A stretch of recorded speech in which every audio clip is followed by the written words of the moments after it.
We begin tonight in Turkey, where the death toll mounts in one of the worst mining disasters in the country's history. On Wednesday, rescuers battled fire and deadly carbon monoxide gas in the hopes of finding dozens of trapped miners underground. Turkish officials said there are at least 274 known deaths from an explosion and fire at the coal mine in Soma, located 300 miles southwest of Istanbul. Despite the extensive rescue effort, officials said hopes of finding survivors were dimming. That realization triggered violent protests from people who blamed the government for this disaster. Riot police used water cannons to disperse demonstrators. Meanwhile, the mining company said an investigation into the cause of the accident is underway as the nation observes 3 days of mourning. Arise News contributor Nicholas Clayton joins us from Istanbul, Turkey, for more on this story. Nicholas, what's the update? What have you learned so far?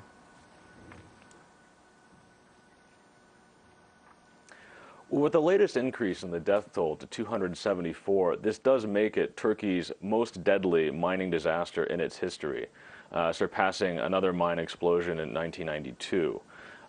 As you mentioned, there has been announced 3 days of mourning. All cultural and sporting events have been canceled. And the mood is starting to really set in Turkey and beginning to transition from one of pure shock and grief to one of increasing anger in many cities. There were violent protests in Turkey's 3 major cities. And in fact, the protests also erupted in Soma itself, near the site of the accident, which is a coal mining town, and it is the city from which most of the miners are. And in fact, the prime minister was there in Soma and gave a press conference. After leaving his press conference, he was surrounded by angry protesters and had to briefly take refuge in a supermarket in the area before escaping. The protesters there were chanting for his resignation. It's my understanding that part of that reaction was because of a comment that he made. Can you elucidate that a little bit?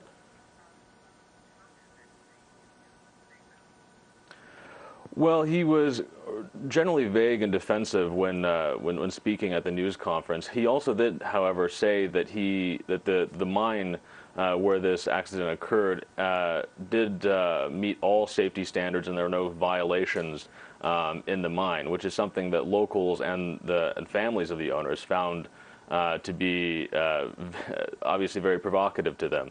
There have been numerous complaints about safety measures in this particular mine, and also mining deaths are unfortunately not uncommon in Turkey. Several miners have died just in the last year in various different mines in Turkey, and in fact, one miner was killed in a separate mine in northern Turkey just today. And so, this mine is also been the center of some controversy because it was privatized in recent years, and while it was a state mine, accidents were considered to be fewer and less frequent. After many of these mines have been privatized, there's been criticism that the private ownership hasn't been as closely scrutinized on safety standards. And in many cases, these companies are close to the government, and therefore many people see governments as being partially culpable for some of the conditions that led to accidents like this. Nicholas, in the meantime, we see that it's well into the night there in Turkey. Is the rescue effort ongoing throughout the night? And is there an exact number of how many people are still stuck down in the mine? The number is changing, but there are at least 100 more miners still down in the mine that are still unaccounted for. The rescue efforts are ongoing, and what little hope there is that perhaps some of the miners might have made it to some of these emergency rooms that the mine was outfitted with. However, because power was cut very early into this incident, as the fumes were being spread throughout the mine, rescuers are saying that it is unlikely that, unfortunately, that there will be much of a chance of finding more survivors. But the rescue efforts are ongoing, and more details are coming out. Is there any information about what exactly caused this explosion in the first place?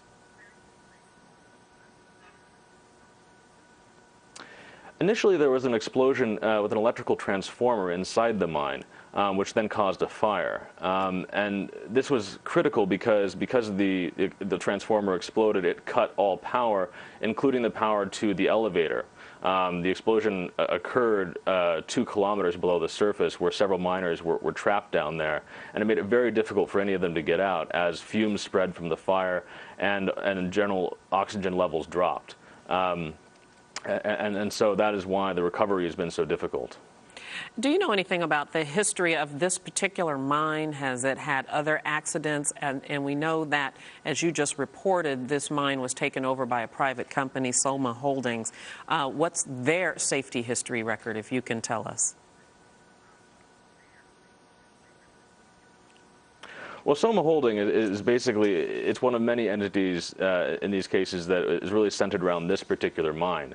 And as is often the case in Turkey, there's not a whole lot of transparent information about the company. However, this is a mine that has been under a lot of scrutiny specifically. In fact, just last month, the opposition CHP party requested an official parliamentary inquiry into deadly accidents that had occurred at this mine. And it appears, unfortunately, that many of their concerns had some basis. Yeah, indeed. Reporting for us from Turkey, Nicholas Clayton. Thank you, Nicholas.